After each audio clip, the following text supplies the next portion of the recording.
Hello everyone.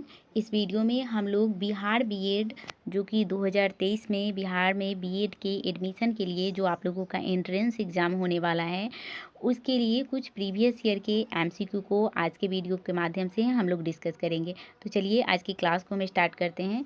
देखिए, जो आप लोगों का बीएड के एंट्रेंस एग्ज़ाम है उसमें जो प्रीवियस ईयर के क्वेश्चन हैं उससे बहुत सारे क्वेश्चन जो है वह रिपीट भी होते हैं, ठीक है। और जो बिहार बीएड का जो सिलेबस है आप लोग उसको एक बार ज़रूर देखिए, वो हमारे चैनल पे अपलोडेड है। अगर आप लोगों ने अभी तक उस वीडियो को नहीं देखा है तो आप हमारे चैनल पर जाकर उस वीडियो को देख सकते हैं। तो देखिए, जो सबसे पहला क्वेश्चन है वह है कि शिक्षकों के किस गुण को छात्र सर्वाधिक पसंद करते हैं। यानी कि एक शिक्षक में कौन से ऐसा गुण होना चाहिए जो कि छात्रों को सर्वाधिक पसंद आता है। ऑप्शन ए है कि वो जो शिक्षक है वह समय के पाबंद होने चाहिए, या फिर ऑप्शन बी है कि निष्पक्षता होनी चाहिए, या फिर ऑप्शन सी है कि अनुशासन होना चाहिए, और या फिर जो है प्रभुता होनी चाहिए। तो देखिए, जो एक शिक्षक है, एक शिक्षक में जो सबसे अच्छा गुण होता है वह होता है निष्पक्षता। यानी कि एक शिक्षक जब अपने क्लासरूम में पढ़ा रहे हैं तो वह एक क्लासरूम में हर तरह के बच्चे रहते हैं, हर जेंडर के बच्चे होते हैं, हर कास्ट के, हर रिलीजन के बच्चे। तो एक जो शिक्षक है उनमें यह गुण होना चाहिए कि वह सभी बच्चों को इक्वल ट्रीट करे, ठीक है। तो इसका जो राइट ऑप्शन हो जाएगा ऑप्शन नंबर बी हो जाएगा।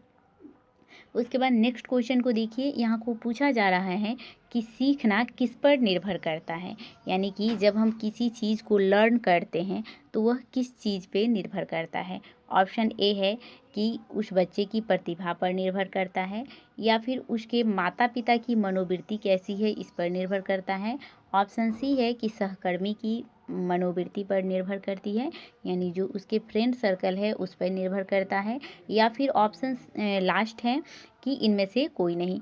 तो देखिए, जो आप लोगों का जो सीडीपी का क्वेश्चन होता है उसमें आपको ऐसा लगेगा कि इसमें सारे ऑप्शन राइट है, लेकिन इसमें जो बेस्ट ऑप्शन है वह चुनना होता है, ठीक है। तो देखिए, जो सीखना है वह किस पर निर्भर करता है, तो यह माता, यहाँ जो इसमें राइट ऑप्शन हो जाएगा वो हो जाएगा कि माता पिता की मनोवृत्ति पर जो है बच्चे का लर्न करना निर्भर करता है। तो ऑप्शन नंबर क्या हो जाएगा, 2 हो जाएगा इसका राइट ऑप्शन। उसके बाद नेक्स्ट क्वेश्चन को देखिए, यहाँ कहा जा रहा है कि दिव्यांग बच्चों के लिए शिक्षा अनिवार्य है क्योंकि। यानी कि वैसे बच्चे जो दिव्यांग हैं तो उनके लिए शिक्षा जो है वह अनिवार्य है, क्यों।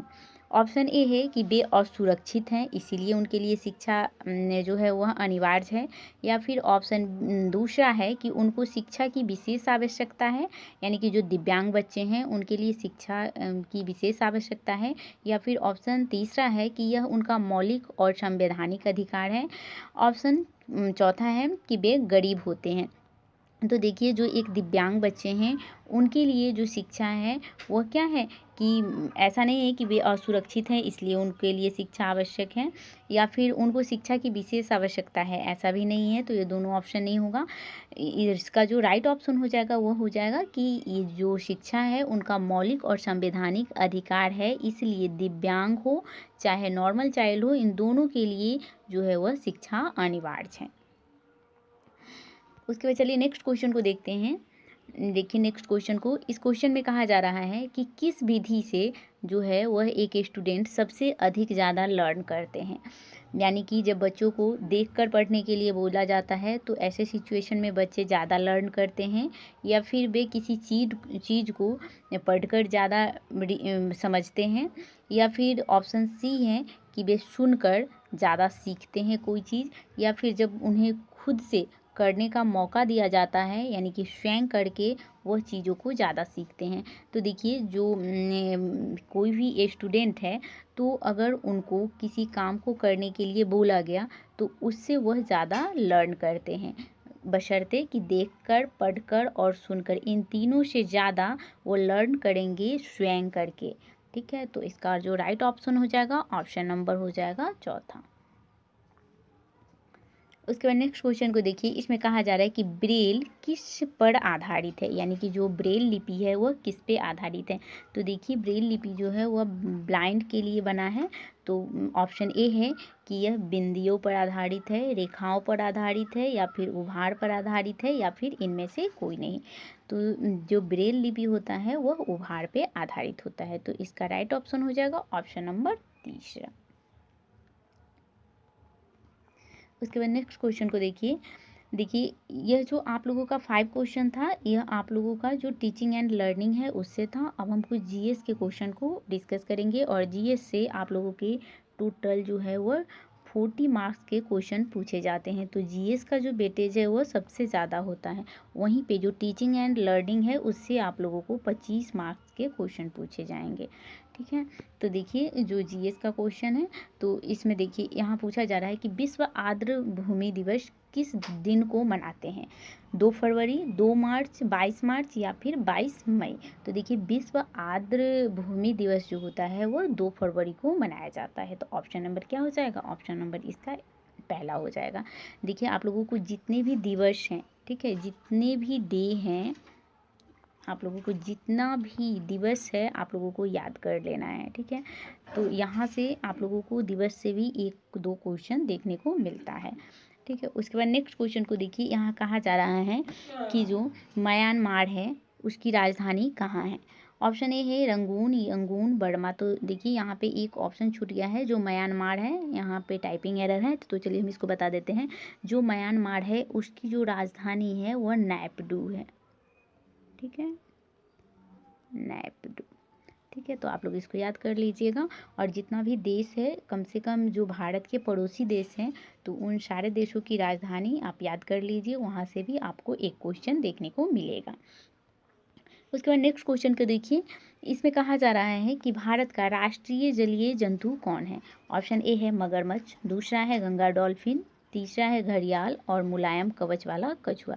तो देखिए भारत का जो राष्ट्रीय जलीय जंतु है वह क्या है, वह है गंगा डॉल्फिन। ठीक है, तो इसका राइट ऑप्शन हो जाएगा ऑप्शन नंबर दूसरा। और देखिए भारत के जितने भी राष्ट्रीय पक्षी, फूल, फल, ये सब हैं, इससे भी एक क्वेश्चन बनेंगे। तो जितने भी राष्ट्रीय चीज़ हैं उसको आप याद कर सकते हैं।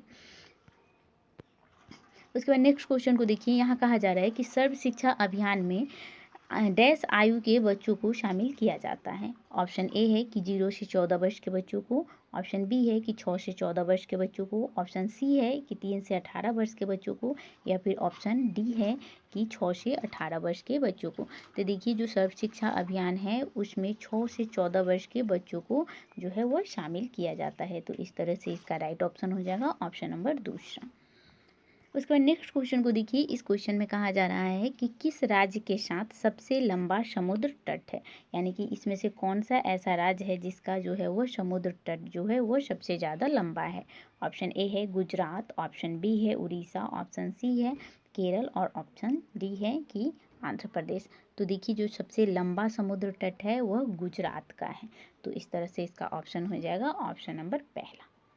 आई होप कि आपको समझ में आया होगा, और यहाँ से आप लोगों के 2-3 क्वेश्चन बनेंगे। और जितना भी राष्ट्रीय चीज़ है और जितना भी राजधानी है, कम से कम जो भारत के पड़ोसी देश हैं उसका याद कर लीजिए, और भारत के जितने भी राज्य हैं या फिर यूनियन टेरेटरीज हैं उनका भी आप कैपिटल को याद कर लीजिए, वहाँ से भी आपको क्वेश्चन देखने को मिलेंगे।